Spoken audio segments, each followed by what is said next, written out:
Now, in the sixth round, the Texans took their second center of the draft. What can you tell us about Notre Dame's Jarrett Patterson? And what about taking another center in this draft? Interesting move. I love it. I love it. Create competition, and it should tell you everything they know about Jimmy Morrissey and Quessenberry. I always want to call him Scott, but I always get nervous that I'm going to confuse him with his brother, and now I'm not even sure of his brother's name. But you get my picture. David. Yeah, David. There you go, David Quessenberry, and I think there's a third too.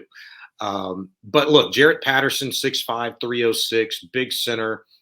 Good size for what Bobby Slowick wants to run with this offensive scheme. Another guy who moves very well laterally. Look, sixth round pick, sure, I get it, but this guy's resume screams DAWG, dog. Why? Here's why I think that. He suffered some intense injuries. Torn pec, Liz Frank injury, a foot sprain, and oh yeah, by the way, all that aside, he battled through them all, ended up starting 34 games combined at the center and left guard position during his career at Notre Dame and didn't allow one single solitary sack.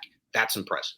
Yep, 1,686 career pass sets, 0 sacks. In the seventh round, the Texans add Pitt safety Brandon Hill. I assume, Shaun, he's mostly a special teams pick, right? Yeah, I mean, we'll see how it goes. Size, what does it matter to Nick Caserio and to the Texans? I mean, he's 5'10", 193. Maybe somewhere over the weekend, Frank Ross was, smiling ear to ear, not just because he got Tank Dell as a potential return man and one of the most electric potentially in all of football, but maybe Brandon Hill too, another special teamer who's, got that dog in him. I like the fact that, he comes from Pitt. Pitt, if you go back and look in the last handful of years in their drafts, a lot of corners, a lot of safeties have come out of Pitt under Pat Narduzzi, who's a defensive-minded head coach over there. You're listening to Houston Sports Talk.